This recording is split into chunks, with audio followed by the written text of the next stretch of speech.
Welcome to Reformed Thinking. We're doing a deep dive today into a monumental challenge facing a nation under extreme duress. Ukraine's wartime inflation. We've got a stack of analyses here, and what's interesting is they all bypass the quick fixes. They're really focused on a comprehensive, multi-pillar strategy for sustainable price stability. That's right. And it's one rooted in the kind of careful stewardship and long-term prudence that, well, it suggests a real reformation in economic thinking is needed. That really is the core mission for us today. I mean, we're not just looking at a price index as some abstract number. No. We're trying to understand how Ukraine can manage these huge wartime budget deficits and, the catastrophic supply shocks from the conflict without totally undermining the national currency. We're making the reconstruction effort even harder. Exactly. Inflation in this kind of scenario is incredibly destructive. It's not just an economic problem. It erodes real wages, it wipes out savings, and it weakens social cohesion at a time when national unity is, well, it's paramount. It just introduces so much uncertainty that making rational post-war investment decisions becomes nearly impossible. So we're not talking about some technical economic lever to pull here. Not at all. We're discussing a strategy that requires belief, that requires public trust. What makes a plan credible? Because, just raising interest rates, while it's necessary, that's not going to solve a systemic budget problem. And it won't fix a bombed power plant. Exactly. So we have to look at a coordinated policy mix. A structured approach where fiscal policy, monetary policy, and these deeper structural reforms are all working in lockstep. We're going to break down the complex drivers of this volatility first before we get into the necessary actions. Everything from tight monetary policy to tackling ingrained corruption and radically reforming the energy sector. And the overarching theme that just anchors all of our source material, really, is credibility, or, what we might call prudent authority. Prudent authority. I like that. For any of these deep and sometimes painful measures to actually succeed, whether we're talking about tighter credit or gradual fiscal austerity markets, businesses, and most critically, ordinary households, they have to believe. Believe what, specifically? They have to believe that the high wartime deficits, which are absolutely necessary for defense and social support, are not going to become a permanent fixture. That they're not the new normal. Right. That they won't be financed by the central bank just printing money forever. That fear of endless money printing has to be dispelled. And the only way you can do that is through a clear, unified, and coordinated strategy of responsible action. That sets the stage perfectly. Okay, so let's unpack this. Let's start by understanding the patient, so to speak. Our sources identify at least 4 distinct but interconnected mechanisms that are driving this fragile inflation. It's sort of a dual diagnosis, isn't it? It is. You have the physical destruction of the economy on one hand, and then the monetary pressures created by financing the war on the other. And if we only treat one, the instability just continues. You've got it. So, where do we start? I think we have to begin with the most visible and, frankly, visceral driver, the war-related disruption to the supply side. Okay. This is textbook cost-push inflation, but it's on a national catastrophic scale. We're not talking about minor bottlenecks in a supply chain. No. We're discussing the physical destruction or the occupation of large parts of the industrial base. We're talking vast swaths of critical agricultural land and primary transport infrastructure, rail lines, bridges, ports. All the things you need to produce and move goods. Exactly. So when your production capacity shrinks that dramatically, especially for essentials like food processing or materials manufacturing, the cost of just securing goods, even if they're available, it skyrockets. And here's where the targeted nature of the war makes it so devastating for price stability, right? I mean, the systematic targeting of energy facility. That's a huge factor. When power plants, substations, and natural gas infrastructure get hit, it doesn't just cause a blackout. It introduces extreme cost and unreliability into every corner of the economy. Yeah, you have to think about it. Every manufacturer, every farm, every transportation company. All of them. Suddenly, they have to account for potential downtime. They have to invest in expensive generators that run on imported fuel. They have to face these totally unpredictable input costs. Right. So when the overall supply of goods and services contracts because factories can't operate efficiently or export routes are blocked, but the demand for essentials stays high. Or even rises because of fear and people stockpiling. Exactly. Firms have no choice. They have to raise prices to cover their higher input costs, their transport costs, and frankly, just the risk costs. That disruption of the physical means of production is the foundational inflationary shock. And that physical shock is happening at the same time as a huge financial shock. They're simultaneous. War demands massive emergency spending. We're talking defense, military equipment, treating the wounded, humanitarian support, and just keeping basic state services running. All while tax revenues are plummeting. Dramatically falling. Because businesses are closed, production is stopped, people have been displaced. So you get this structural divergence, a massive and really unavoidable budget deficit that no conventional economy could sustain in peacetime. And the issue isn't just the sheer size of that necessary deficit. It's how you finance it. That's the critical point. In the initial acute phase of the invasion, when external aid was uncertain and domestic bond markets were basically paralyzed, the government had to rely heavily on the central bank. On loans or direct purchases of government bonds. Right, which we call monetary financing. For anyone listening, you can think of it this way.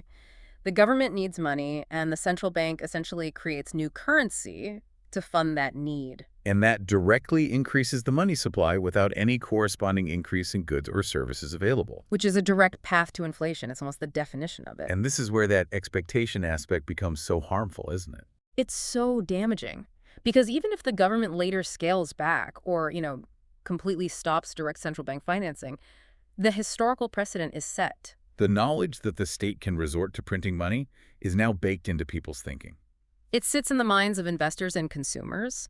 The perception that the budget might again be financed by money creation, this idea that the government might just inflate away its debt, that fuels inflation expectations today. And that fear, that lack of belief in fiscal prudence, it must just blunt the effectiveness of anything the central bank tries to do. It does, because people believe that, in the end, the central bank will be forced to cave to the government's needs no matter what it says. Okay, that brings us to the third driver.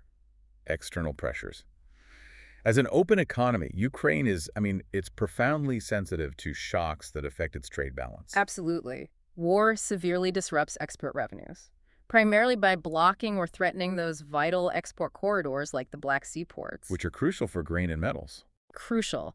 So when export revenues are reduced or they become highly volatile, the inflow of dollars and euros just contracts. And that weakens the national balance of payments. So you have this weakness, plus all the worry from investors and households who are just looking for some stability. And that combination puts significant downward pressure on the national currency, the hryvnia. When the currency depreciates that much against the dollar or the euro, it immediately makes imports more expensive. Exponentially more expensive in local currency terms. And Ukraine relies heavily on imports for fuel, for machinery, electronics, even some consumer goods. And this is classic imported inflation. It doesn't stay at the border. Oh no. It spreads quickly through the entire economy as higher production costs. And that drives up prices for both the imported parts and the final domestically produced goods that rely on them. So we've got the physical shock, the fiscal shock, the external shock, and the fourth one is maybe the most subtle. It's about how history shapes current behavior. I think so. What's fascinating here is that Ukraine's past is marked by periods of high inflation and currency instability. This isn't their first rodeo with this problem. So people already think defensively about prices. They're sort of primed for instability. Exactly. They're accustomed to it. So when people expect inflation to stay high or to accelerate, they don't wait around for prices to rise slowly. They act preemptively. They demand higher wages. They set their own prices more aggressively. It's a completely rational response based on their historical experience. It's a defensive mindset. And that mindset creates a self-fulfilling prophecy. It absolutely does. Workers demand higher pay to protect their purchasing power. Firms then readily grant it because they're confident they can just pass those higher labor costs directly on to consumers. Which is the definition of a wage price spiral. The very definition. And it also shows up in more destabilizing financial behavior. Things like abandoning local currency deposits in favor of foreign currency. That process known as dollarization or capital flight. Right. Or you see consumers bringing forward big purchases, trying to hoard inventory, which just stresses supply chains even more. These defensive behaviors reduce the effective demand for the national currency, and they increase its velocity, how fast it changes hands. So it turns a temporary, acute supply-side shock into a persistent, self-reinforcing inflationary process. You've got it. It becomes entrenched. Okay, so we have a clear view of the deep problems. Yeah. Physical destruction, necessary but poorly financed deficits, imported cost shocks, and a behavioral spiral of defensive expectations. pretty grim picture. It is. So the solution, therefore, has to be what our sources call a coherent policy mix. It's a structured, unified approach that removes any tension between the government and the central bank. It demands a coordinated policy of prudence. Right. So how does this critical partnership between the Ministry of Finance and the National Bank, how does that function in practice? Well, the core of the solution is this explicit coordination between tight monetary policy run by the central bank and a fiscally anchored strategy run by the government. Let's start with the central bank's role. Okay. For monetary policy to control inflation in the medium term, it first has to possess credibility. And where does that credibility come from? It hinges, first and foremost, on independence. The central bank must be clearly and legally independent from day-to-day political interference. So it can't be told what to do by the government. No. It must operate with a strong statutory mandate for price stability. This ensures that its decisions, especially on interest rates, are based strictly on economic conditions, not on immediate government financing needs or, short-term political expediency. That's essentially the principle of responsible stewardship applied to monetary policy, isn't it? I think that's a perfect way to put it. The central bank has to maintain a sufficiently tight policy stance. It has to keep its key interest rate high enough to discourage excessive borrowing for consumption. And crucially, high enough to make saving in the domestic currency attractive again. Yes, that part is critical. This high interest rate environment is the essential signal. It shows the central bank is willing to accept some short-term economic pain, like tighter credit and slower growth, to curb that spiraling loss of purchasing power. And the signal has to be backed up with clarity. Exactly. The signal must be accompanied by clarity. The central bank has to be completely transparent. It needs to be publishing regular, clear reports on inflation developments, its forecasts, and the rationale behind its policy decisions. Why is that transparency so vital? It's vital for shaping public behavior and for building that necessary trust. If households and businesses understand the central bank's commitment and its methodology, they're more likely to align their own price and wage expectations. Which helps break the wage price spiral we were just talking about. It's a key part of breaking that cycle. But the central bank can't fight this war alone. I mean, the sources are crystal clear on this. The government's role, the fiscal authorities, is equally, if not more, critical. That's right. They have to demonstrate a seriousness about establishing a realistic path to fiscal sustainability. Okay, but what does realism look like when your defense spending is skyrocketing? It looks like establishing a credible, medium-term fiscal consolidation path. So not just saying you'll reduce the deficit, but actually presenting a plan. A feasible, believable plan for gradually reducing that massive wartime deficit as soon as the security situation permits. This plan sends a vital signal to domestic and international partners that the government isn't just funding its entire budget through aid. That it's actively working towards self-reliance. Yes, that it's a responsible steward of its own finances. And the plan has to be strategic. It has to avoid cuts that are counterproductive. Right. It can't undermine your military capabilities or critical infrastructure repair. No, absolutely not. So where does the consolidation come from? It comes from ruthless prioritization. Spending has to be triage-based. Military needs, critical infrastructure, and truly targeted social assistance take precedence. Clear precedents, and conversely, generalized subsidies, which are inefficient and often benefit the wealthy disproportionately, and inefficient state programs, low-return capital projects, all those have to be scaled back or reformed to free up fiscal space.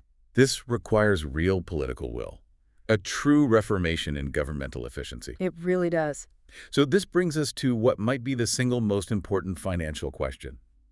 How do you finance the remaining deficit without resorting to the inflationary option? The sources say you have to strictly limit monetary financing. Absolutely. The government has to set clear, publicly transparent limits on direct central bank financing. Why is that so non-negotiable? Because continuing the practice of using the central bank as a direct lender just completely undermines its independence regardless of what interest rate they set, and it fuels future inflation expectations. This practice has to be phased out, ideally entirely, as quickly as possible. Okay, so if the central bank is off the hook, where does the necessary funding come from? It has to be gradually replaced by two main sources. First, external financing, concessional loans, and grants from international partners. Which often come with transparency and governance conditions. Right, which are beneficial in the long run anyway. Second, carefully managed domestic borrowing. And how should that be managed? Domestically, the government should favor issuing bonds with longer maturities. This avoids that constant pressure to roll over short-term debt, which can destabilize financial markets during times of uncertainty. By relying on real savings, both domestically and internationally, the government helps the central bank regain its functional credibility. I think we need to linger on this concept of anchoring expectations. You mentioned establishing post-war fiscal rules now. Why announce a debt brake rule today that might not even take effect for 3 years? Because it's an expectation management tool. It's a powerful statement of intent. To really solidify this fiscal prudence, the authorities should publicly announce the design of specific post-war fiscal rules right now, maybe ceilings on the structural deficit, or a limit on public debt relative to future GDP. So even if these rules only come into force once the acute phase of the war has passed. Announcing them now helps households, investors, and international observers believe that the current massive wartime deficits are temporary. It helps them believe these deficits will not become permanent sources of inflation. So that unified signal of institutional independence and fiscal restraint provides a powerful present-day anchor for expectations. And that's arguably as potent as the mechanical effects of the interest rate itself. Okay, so the core policies focus on the mechanics of debt and money supply. But we need what our sources call scaffolding supporting policies that address the human and external element. Because if the necessary tight economic adjustment causes widespread social pain, the whole strategy could fail due to political pressure and social fatigue. Let's look at the social policies first. Right. Disinflation efforts, they inherently involve squeezing economic activity. That inevitably hits real incomes and makes credit scarcer. And this disproportionately affects the most vulnerable groups. Absolutely. Displaced persons, low-income households, pensioners, families relying on remittances, they get hit the hardest. And if these groups feel ignored or abandoned by the state, social fatigue sets in. Which leads to political pressure for highly inflationary populist measures. Exactly. Things like imposing sweeping price controls or just going right back to money printing. So targeted social protection isn't just a moral concern. It's actually an economic necessity for maintaining the policy's viability. It's an essential component, but the approach is vital. The fiscally sound method prioritizes means-tested cash transfers or vouchers. Using digital registries and data systems to target the aid. Yes. This allows the state to direct support precisely to those who are verified as being most affected by rising prices or loss of income.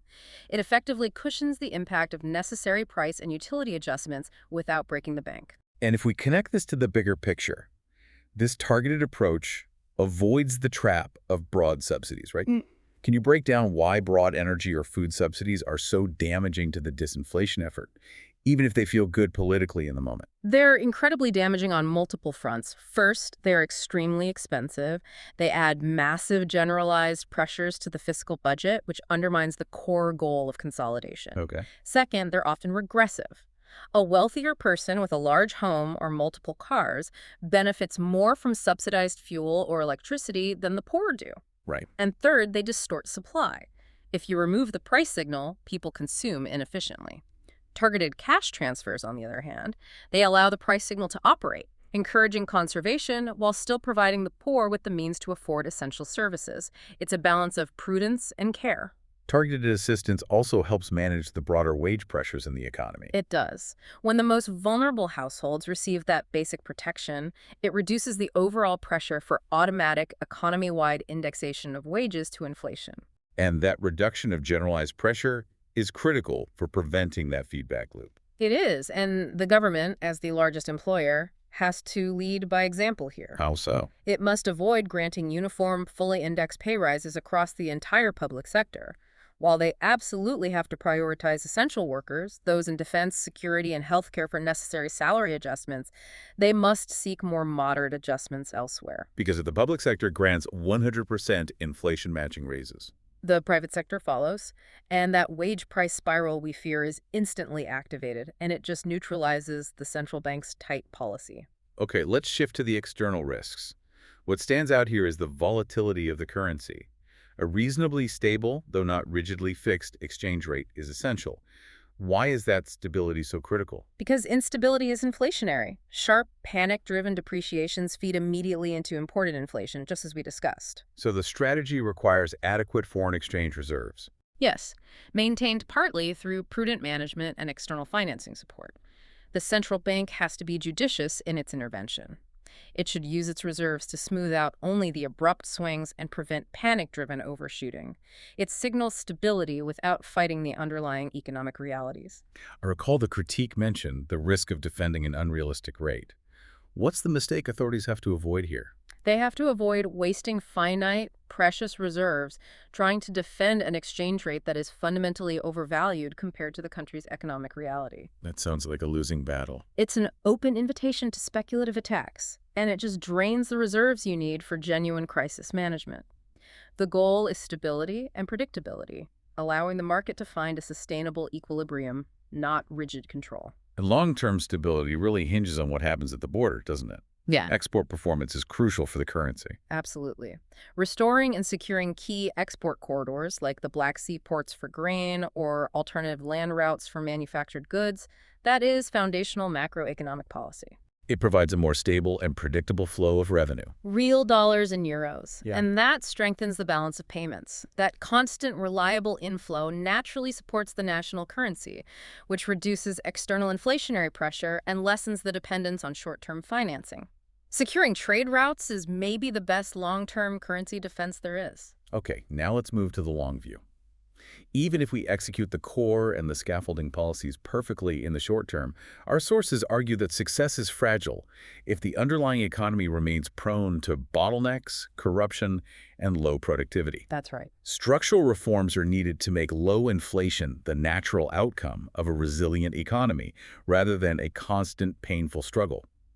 We need to look at 5 critical areas here. And let's start with what is arguably the most important structural pillar: institutional quality, the rule of law, and anti-corruption. This comes up in every analysis. Because it's foundational. Persistent corruption, arbitrary enforcement of laws, opacity in public processes, all of this acts like a massive hidden tax on every single business transaction. And that raises costs. It deters long-term investment. The kind of productivity-enhancing investment the country desperately needs. Instead, it just encourages short-term, rent-seeking behavior. So corruption isn't just a moral or a governance issue. It's a direct inflationary force. Precisely. If investors fear that their contracts won't be honored or that their property rights are insecure, they demand a much higher rate of return to compensate for that risk. And that higher cost of capital keeps potential economic output low. Right. So whenever demand begins to recover, the constrained capacity hits its ceiling very quickly, and that generates inflation. You can't sustain high growth with low inflation unless you have high productive capacity. And you can't build high capacity without trust in the governing institutions. Exactly. So the solution involves strengthening the mechanisms of trust. We're talking about judicial reform, making contract enforcement reliable, increasing transparency in massive public procurement processes, and empowering independent anti-corruption agencies with real teeth and resources. Because when investors, both domestic and foreign, trust that their capital will be respected and rules will be applied fairly, they are far more willing to commit to long-term ventures. New factories, better logistics networks, technological upgrades.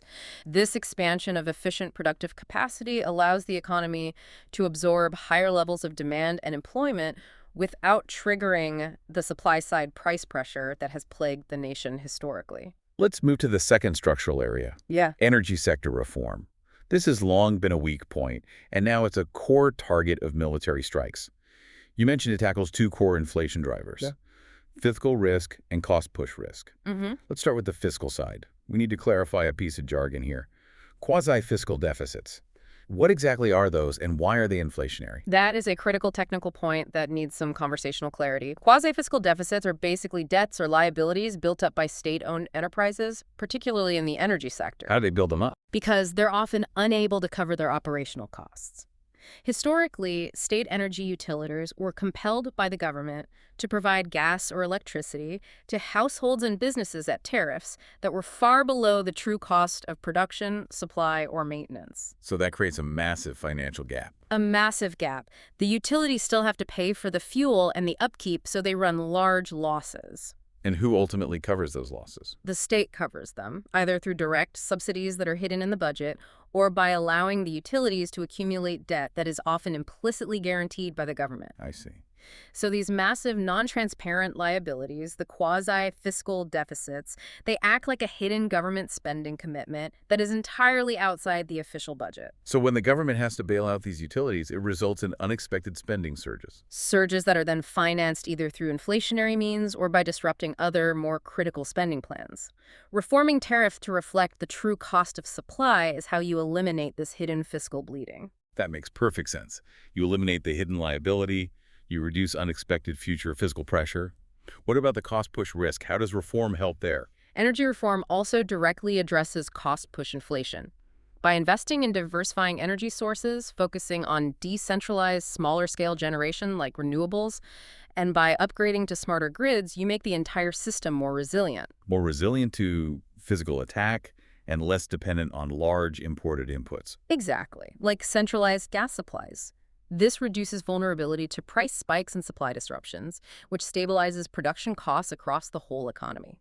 It provides the reliability necessary for manufacturers to plan with confidence. Now we have to shift to the enormous task of post-war reconstruction. This will involve the largest inflow resources the country has ever seen.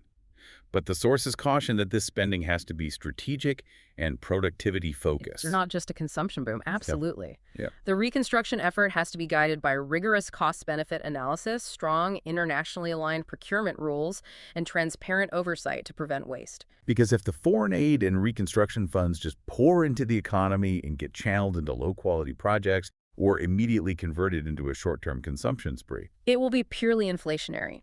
Paying higher wages for construction labor without increasing the long-term supply of goods is just a recipe for inflation. so the focus must be on enabling future output, not just spending today's capital. Precisely. The focus must be on upgrading infrastructure in ways that structurally increase productivity. We're talking about rebuilding transport networks to modern European standards. Investing heavily in digital infrastructure and logistics to integrate into global value chains. Yes, and prioritizing education and training systems. The goal is to prepare workers for higher-skilled jobs and to ensure goods can move efficiently. This strategic investment expands the long-term supply side of the economy. Which is the only way to allow for higher levels of demand and growth without triggering sustained price pressure. It's an investment in future stability. Okay, the fourth structural pillar is financial sector deepening. For a listener who might not think about capital markets every day, why does the depth of a nation's financial sector matter for inflation? Because shallow capital markets are inherently inefficient and they create risk. When markets are shallow, meaning there aren't many investment instruments available besides, short-term bank deposits or foreign currency, the government gets forced toward short-term debt financing or, critically, back towards central bank support. I see. So deepening the financial sector, which involves cleaning up bank balance sheets, developing instruments like long-term government and corporate bonds, building reliable stock exchanges, that achieves two things. What are they? First, it allows for better channeling of domestic savings into long-term productive investments. That reduces the economy's reliance on often volatile foreign capital. And second, it improves the transmission of monetary policy. When capital markets are deeper, the central bank's interest rate decisions translate more effectively and predictably through the banking system and into the broader economy. It makes their actions more powerful and predictable, which reinforces their credibility. finally, we have to address labor market and demographic policies. The war has caused massive internal displacement, refugee flows, tragic human losses. How does this factor into inflation? It creates bottlenecks and skill mismatches, so while you may have general unemployment, specific regions or sectors like construction or certain specialized manufacturing might face severe labor shortages. And that drives up wages and costs in those critical areas. Exactly. So policies are needed immediately to facilitate the return and reintegration of refugees and demobilized soldiers. And that requires social infrastructure like temporary housing and childcare facilities. And retraining has to be key, right? To ensure the labor force matches the needs of a rebuilt, modernized economy. Absolutely. Providing robust retraining programs ensures that the labor supply can shift to where it is most productive. That reduces those localized wage pressures that can fuel inflation. And looking even further out, addressing the long-term demographic decline through thoughtful migration and family policies might be necessary to ensure that chronic labor scarcity doesn't become a sustained source of inflationary pressure long after the conflict ends. The challenge we've laid out is just immense. It requires coordination and simultaneous reform in 5 areas, all while a war is still raging. So what are the major risks that could derail this multi-pillar strategy, no matter how well coordinated the policies are? Well, the ongoing war itself is the most unpredictable source of risk. New military offensives or intensified targeted attacks on vital economic infrastructure like energy grids or export facilities can rapidly undo months of painstaking policy work. They destroy productive capacity. They force fresh, massive spending surges from the government, and they shatter fragile currency confidence, forcing people right back into that defensive behavior we discussed earlier. And this inherent military uncertainty makes the timing and calibration of policy incredibly difficult. I mean, if the central bank tightens too much, but then a major supply shock hits, they might end up looking incompetent. The framework has to be flexible enough to absorb these sudden shocks while preserving the core long-term commitment to price stability. The real test of policy credibility is how authorities handle these inevitable setbacks. Do they respond with transparent, measured adjustments, or do they resort to abrupt, opaque reversals that feed into panic? Exactly. Reversals that signal that the central bank is just a tool of the wartime government, after all. This brings us to the central policy dilemma, the painful balance. You've argued for tight money and fiscal consolidation. But isn't tightening policy during a war just going to crush the economy, push firms into bankruptcy, lead to a deeper recession? And ironically make fiscal consolidation harder by undermining the tax base. Right, so this raises an important question. Is the immediate cost of fighting inflation greater than the cost of funding the war? That is the narrowest path the policymakers must walk. There is always a trade-off. But we have to view this through the lens of long-term stability. If policymakers prioritize short-term relief too much by keeping interest rates artificially low or delaying necessary fiscal reforms, they risk entrenching high, destructive inflation and currency instability. And high inflation itself is a massive impediment to reconstruction. It makes capital planning impossible. So the sources suggest that the greater long-term risk is unchecked inflation, which ultimately destroys the incentive to save, to invest, and to even use the national currency. So the sequencing is key. They have to protect critical public investment, the strategic reconstruction, and the targeted social support, while gradually phasing in the painful fiscal consolidation. Exactly. They can only ease monetary policy when inflation and inflation expectations are visibly falling and are anchored by that unified commitment to fiscal prudence. It's a precise balancing act demanding great wisdom and always prioritizing long-term stability over short-term political comfort. So, to sum up, we've covered how this wartime inflation is driven by a complex combination of physical destruction, massive deficits initially financed by money creation, exchange rate shocks causing imported inflation, and these entrenched defensive expectations rooted in Ukraine's history. But I think the most important takeaway is that the solution doesn't rely on a single policy lever or a heroic central banker. It relies on a coherent partnership. A partnership that requires a tight, independent central bank signaling its seriousness about price stability. Paired with a fiscally realistic government that commits to a phased path of sustainability and clear, transparent limits on future money printing, this approach really reflects the highest calling of stewardship and governance. We saw that this coordination is what transforms a potential losing battle, where the government's spending pushes money out while the central bank tries to pull it back, into a coherent, unified policy mix. Right. And the resulting shift in expectations, when households, firms, and investors begin to believe that inflation will actually be tamed, that shift is as vital as the mechanical effects of higher interest rates or lower deficits. And finally, we discussed how these deep structural reforms, tackling corruption, reforming the energy sector to eliminate those hidden liabilities, and ensuring strategic, productivity-focused reconstruction are all necessary to expand the economy's supply side. These actions create an environment where low and stable inflation becomes the natural sustainable outcome, rather than a fragile achievement that's only maintained by painful austerity. Okay, so considering all the sources and the imminent flow of international financial support for reconstruction, here's a final thought. What might be the long-term unintended inflationary consequence if that massive reconstruction spending, even if it's guided by robust procurement rules and transparency, is strategically slowed down to ensure institutional quality and is therefore not immediately channeled into increasing the supply of houses and materials, thereby preventing a short-term consumption boom?